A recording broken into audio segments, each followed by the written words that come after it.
विद्यार्थी मित्रांनो, सह्याद्री ट्युटोरियल्स मध्ये तुमचं स्वागत आहे. वेव्ह ऑप्टिक्स हा सगळ्यात अवघड टॉपिक आहे असं सगळ्यांना वाटतं. तुमच्या बरोबर मी पण आहे. ओके. मला सुद्धा हा टॉपिक अवघड वाटतो. पण एक लक्षात घ्या, की अगोदर आपण केलाय तो टॉपिक. आपल्याला थोडंसं रिवाइज करायचं असेल तर काही इश्यू नाहीये.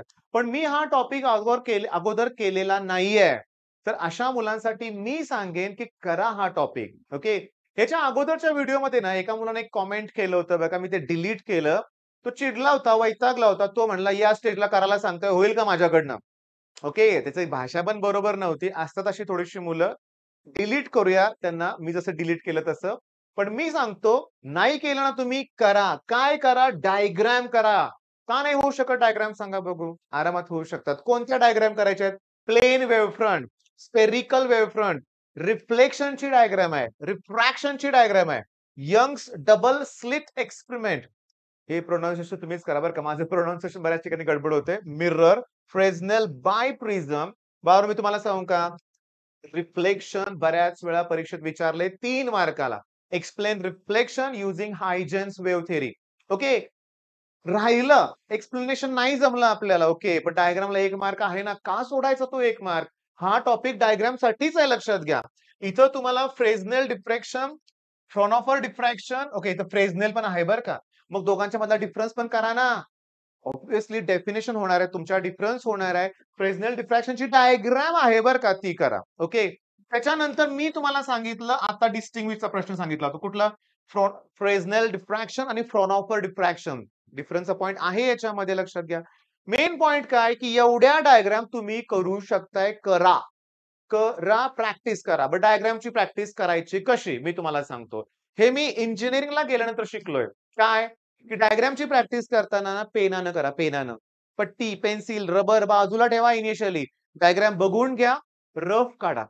इनिशियली पेनानं रफ काढा, त्याची प्रॅक्टिस करा, अंदाज येईल तुम्हाला आणि मग ती डायग्राम पट्टी, पेन्सिलनं काढा. येते का लक्षात? आता हे फार बेसिक गोष्टी सांगायला लागलोय तुम्हाला मी, पण गरजेचं तेच आहे. का? मी बरीचशी मुलं बघितलेत, की एका डायग्रामला 20-20, 30-30 मिनिटं लावतात. आता वेळ नाहीये. ओके. मग वेव्ह ऑप्टिक्समध्ये पहिल्यांदा करणार डायग्राम. नेक्स्ट कुठले प्रश्न करायचे आहेत? हायजेन्स प्रिन्सिपल. त्याचाच वापर करून रिफ्लेक्शन, रिफ्रॅक्शन प्रूव्ह करायचं आहे. ओके. त्याच्यानंतर पोलरायझेशन. पोलरायझेशन मध्ये ढिगानं डेफिनेशन आहेत. Plane of vibration, plane of polarisation, optical ऍक्टिव्हिटीची पण डेफिनेशन आहे का बघा.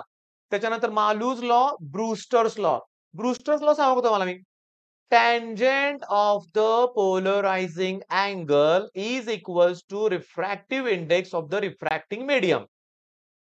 आता ही जे स्टेटमेंट आहे ते आपण कसं तयार केलं? फॉर्म्युलावरून. आता काही मुलं आहेत, की ज्यांना पुस्तकातलं जसंच्या तसं स्टेटमेंट लागतं. त्यांनी पुस्तक उघडा आणि त्यात हा पॉइंट शोधा. पण हे प्रश्न होणार आहेत का नाहीत? आरामात होतील ना. ओके. त्याच्यानंतर condition for steady interference pattern most important 2 मार्काला येतो. मग 2 sources of light should be monochromatic, coherent, close to each other. Source आणि स्क्रीन मधला डिस्टन्स जास्त पाहिजे. In the same state of polarization मध्ये तो सोर्स पाहिजे लक्षात घ्या. अशा बऱ्याचशा कंडिशन्स आहेत. त्याचं एक्सप्लेनेशन नको आहे. कंडिशन लिहायला शिका. ओके. 6च प्रश्न झाले.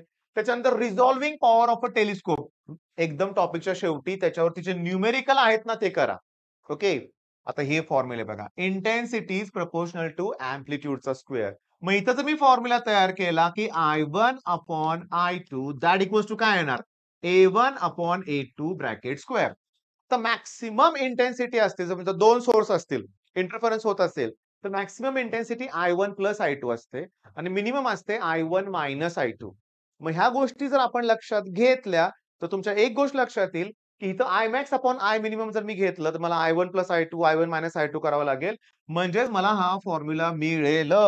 ओके. याच्यावरती सुद्धा छोटे-छोटे न्यूमेरिकल्स आहेत लक्षात घ्या. हा अतिशय महत्वाचा आहे. ओके. याच्यात मी तुम्हाला सांगू का fringe width, band width, Young's double slit experiment त्याची डायग्राम मी मगाशी बोललो होतो. यंग्स डबल स्लिट एक्सपेरिमेंट लक्षात घ्या. मुद्दा काय? एनालिटिकल ट्रीटमेंट नावाचा एक प्रश्न आहे. ज्याच्यात हे 2 सोर्स आहेत. ही स्क्रीन आहे. ओके. हा पॉइंट पी आहे.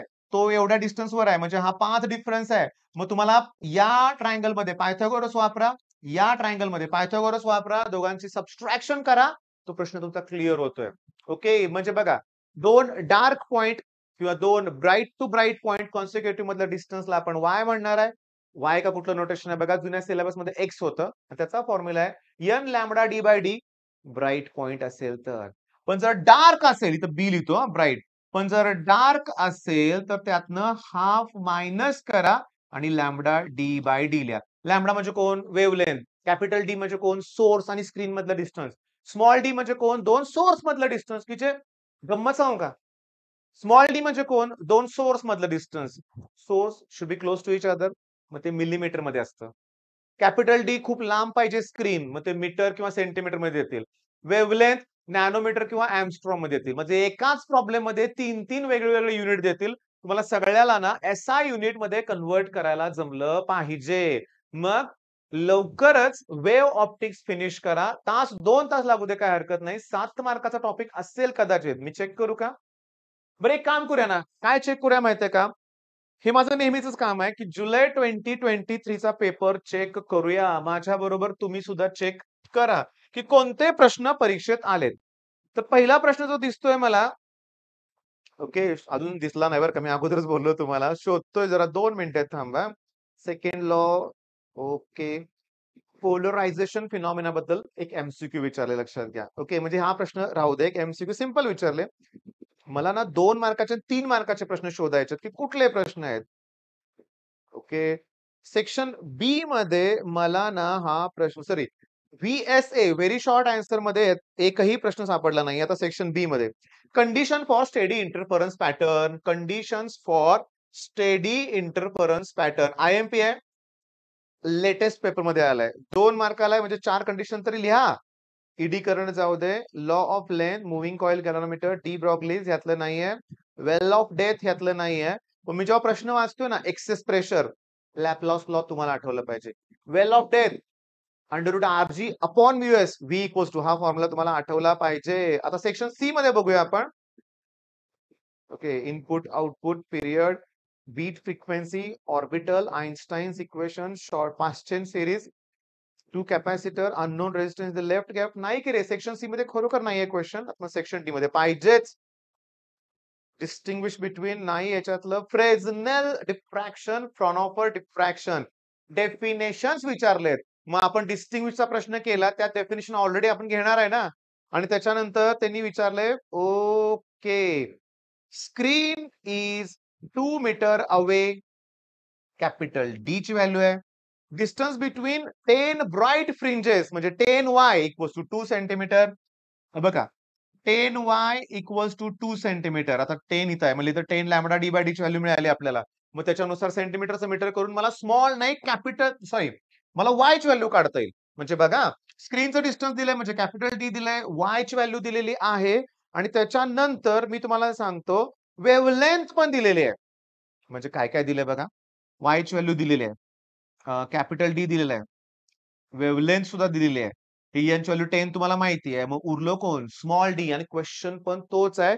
प्रश्न विचारलाय, find the distance between the slits. Slit म्हणजे सोर्सच रे, स्लिट म्हणजे सोर्सच. आता मी 1 मिनिट वेळ घेणार आहे आणि माझ्या मनातली एक शंका आहे, ती दूर होते का बघणार आहे बरं का. म्हणजे कुठली शंका आहे ते तुम्हाला कळेलच. ओके, 7.1, 7.2, 7.3 काढा. आहे तसा प्रश्न 3 मार्काचा पुस्तकातला आलाय, वाचून दाखवतो. 10 ब्राईट फ्रिंजेस, 2 मीटरवर स्क्रीन आहे. 10 ब्राईट फ्रिंजेस मध्ये डिस्टन्स 2 सेंटीमीटर आहे. वेव्हलेंथ दिलेली आहे. डिस्टन्स बिटवीन द स्लिट्स विचारलंय. आणखीन काय पाहिजे तुम्हाला? पुस्तकातले न्यूमेरिकल जसेच्या तसे येत आहेत. सॉल्व्ड प्रॉब्लेम विचारले जात आहेत, ते करा. ओके, मग हा मी व्हिडिओ थांबवतो इथं. आपल्याला वेव्ह ऑप्टिक्स हा टॉपिक केला नसेल तरी करायचा आहे. डायग्राम, डेफिनेशन, डिस्टिंग्विश, न्यूमेरिकल, एवढ्या गोष्टी तर होतील ना. आणि मी तुम्हाला सांगतो, न्यूमेरिकल वर फोकस थोडासा वाढवा, तर सीईटी सोपं जाणार आहे, नाहीतर थोडंसं कठीण आहे. जमणार आहे आपल्याला. All the best. धन्यवाद.